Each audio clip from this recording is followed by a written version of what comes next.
வணக்கம் நண்பர்களே. இந்த வசனத்தை இன்னைக்கு சொன்ன பொருத்தமாக இருக்கும்னு நினைக்கிறேன். என்ன வசனம்? என் தகப்பனை அவர்களை மன்னியும், அவர்கள் தாங்கள் செய்வது இன்னதென்று அறியாதிருக்கிறார்கள், தாங்கள் செய்யும் பாவங்களை அறியாதிருக்கிறார்கள், தாங்கள் என்ன செய்கிறோம் என்பதே அவர்களுக்கே புரியவில்லை, அவர்களை மன்னியும் என் தகப்பனே அப்படின்னு இயேசுபிரான் தன்னுடைய தகப்பனான கர்த்தர்கிட்ட சொல்கிற மாதிரி ஒரு வசனம் உண்டு பைபிளில்.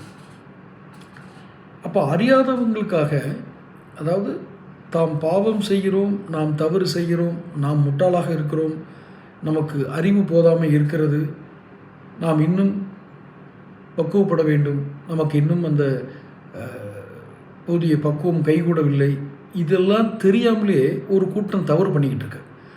அவர்களை சற்று கடுமையாக விமர்சிக்க தான் செய்யணும், வேறு வழி இல்லை.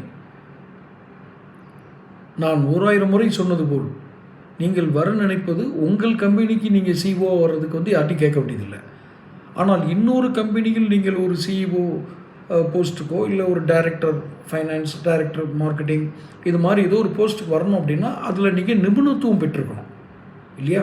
அது மாதிரி தான் மக்களை ஆட்சி செய்ய வேண்டும் என்று நினைத்து வருபவர்கள் ஒழுக்கம் உள்ளவர்களாக இருக்க வேண்டும். முதல் ஒரு தனி மனிதன், இப்போ நான் என்னை மாதிரி ஒரு தனி மனிதன் வச்சுக்கோங்களேன், ஒரு சாதாரண சிட்டிசன், அவர் ஒரு தனி மனிதனுக்கு ஒழுக்கம் குறைந்தால் அவனை சார்ந்தவர்கள் மட்டுமே பாதிக்கப்படுவார்கள். ஆனால் ஒரு நாட்டை வழிநடத்தக்கூடிய அல்லது ஒரு ஆட்சி அதிகாரத்தில் இருக்க துடிக்கிற அல்லது இருக்கிற அவர்கள் ஒழுக்கம் தவறினால் ஒரு நாடே சீரழிந்து விடும். அபாயம் என்ன தெரிகிறதா? முட்டாள்களும் சகித்துக்கொள்ள இயலாதவர்களும் ஆட்சிக்கு வந்தால் என்ன ஆகும்? ஒழுக்கம் இல்லாதவர்கள், முட்டாள்கள், எந்த சகிப்புத்தன்மையும் இல்லாதவர்கள், பக்குவமற்றவர்கள், இவர்களெல்லாம் ஆட்சிக்கு வந்தால் என்ன ஆகும்? ஒரு நாடை சீரழிந்து போகும். பல நூற்றாண்டுக்கு பின்னாடி போயிடுவோம்.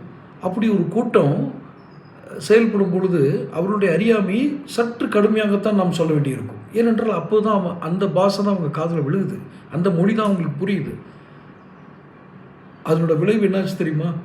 என் சேனலில் இப்போ ஒரு நேற்று கவனித்தேன், சப்ஸ்கிரைபர்ஸில் கொஞ்சம் பேர் காணாமல் போயிருந்தாங்க. ஏன்னு யோசித்து பார்த்தேன். இப்போ தெரிஞ்சேன், ஒரு 2-3 நாளைக்கு முன்னாடி ஒரு பதிவு போட்டிருந்தேன். அதை அவங்க பர்சனலாகவே எடுத்துக்கிறாங்க. ஒரு குறிப்பிட்ட கும்பல், கூட்டம் என்று கூட சொல்ல மாட்டேன், கும்பல், அந்த வழி தெரியாத ஆடுகள், ஆட்டு மந்தை கூட்டம், முதல்ல இந்த பதிவு ஆரம்பிக்கும்போது சொன்னதான், தாங்கள் செய்வது இன்னதென்று அறியாமல் செய்கிறார்கள், இறைவனை அவர்களை மன்னியும்.